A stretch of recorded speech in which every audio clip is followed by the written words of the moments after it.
অনেকে হয়তো আগের দীঘা প্রোগ্রামে গেছিলাম, কে গেছিলাম? ওখানে আমি বলেছিলাম, নতুনদের জন্য বলি একটু, রেডি আছি? একবার কি হয়েছে, একটা বাচ্চা ছেলে 4 বছর বয়স, 4 বছর বয়স, সে লজেন্সের দোকানে যায় লজেন্স কিনতে। এবার যেই দোকানটায় গেছে সেই দোকানটা অ্যাকচুয়ালি আজকে কোনো প্রোগ্রাম আছে, হয় না ব্যাপারটা, অক্ষয় তৃতীয়া বা এরকম টাইপের প্রোগ্রাম হচ্ছে। তো কি হয়েছে, ওই বাচ্চা ছেলে যখন যায় লজেন্স কিনতে, লজেন্স কেনার সময় বলে আমাকে লজেন্স দিন 5 টাকা। তো বাচ্চা ছেলেটাকে বলে আজকে আমার দোকানে পুজো আছে, তুমি যা পারবে লজেন্স নিয়ে যাও, তোমার হাত দিয়ে সব তোমার।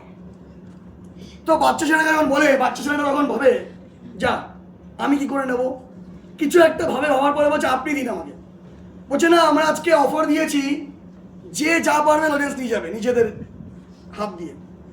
তখন ওই বাচ্চা ছেলেটা আবার বলছে আপনি দিন। তো লোকটা বুঝতে পারলো না, বারবার আমি বললাম তুমি নিয়ে নাও, ও আমাকে কেন বারবার বলছে।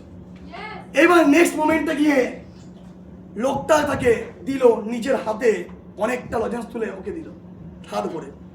তখন বাচ্চাকে কোশ্চেন করলো, আচ্ছা তুমি বলো তো, আমি তোমাকে বললাম লজেন্সগুলো নিয়ে না, তুমি নিলে না, আমাকেই কেন দিতে বললে? বলছে কাকু আমার বয়স 4 বছর, আমি খুব বাচ্চা, আমার হাতটাও খুব ছোট, আমি যদি লজেন্সগুলো নিতাম বড় হোক 4 থেকে 5টা লজেন্স উঠতো, ভাবছি না? তাই আমি ভাবলাম লজেন্স যখন নেবো, লজেন্সটা আমার খুব প্রিয়, ক্যাডবেরি লজেন্স, তো আমি চাইছি অনেকগুলো নিতে, তাই আমি আপনাকে বললাম আপনি আমাকে তুলে দিন।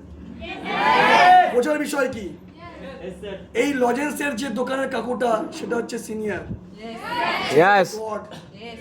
কোনো দুঃখ হবে, কষ্ট হবে, ফিল করো, কোনো কিছু হবে, সিনিয়র হাত আছে, সিনিয়রের হাত দিয়ে যখন নেবে অনেক বেশি ভাবে, নিজে বেশি কিছু ভাবতে চেও না, দুঃখ হোক স্ট্রাগল হোক সব সিনিয়রের কাছে দিয়ে দাও, সব সিনিয়র সব গাইড করে দেবে, উপরে আছে সিনিয়র আছে।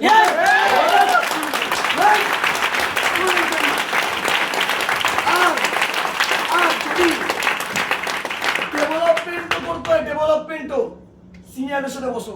কেন বললাম, তোমার চিন্তা ছোট, সিনিয়রের চিন্তা বড়, বুঝতে পারলাম? আপনি বুঝতে পারলাম? তুমি ভাবছো ন্যাশনাল প্লেয়ার হবে, সিনিয়র ভাবছো ইন্টারন্যাশনাল প্লেয়ার হবে, বুঝতে পারলে? আমি তোমাকে বলি নিজে যদি ভালো হয়ে যাও না, তোমার জন্য সিনিয়রও ভালো হয়ে যাবে। আমি দেখেছি, বলতে পারলাম? খারাপ বলছি না, কিন্তু আমি দেখেছি, আমি যখন টাইমে ঢুকতাম অনেক সিনিয়র টাইমে ঢুকে যেত, সত্যি বলছি না, প্র্যাকটিক্যাল। তার মানে নিজেকে এমন ভাবে বানাও যাতে সিনিয়রদের কাছ থেকে গাইডলাইন নিতে পারো, পারবো? আর প্ল্যানিং করে চলো। প্ল্যানিং কি দেখাবো? দেখাবো। সিম্পল যদি একটা প্ল্যানিং দেখাই,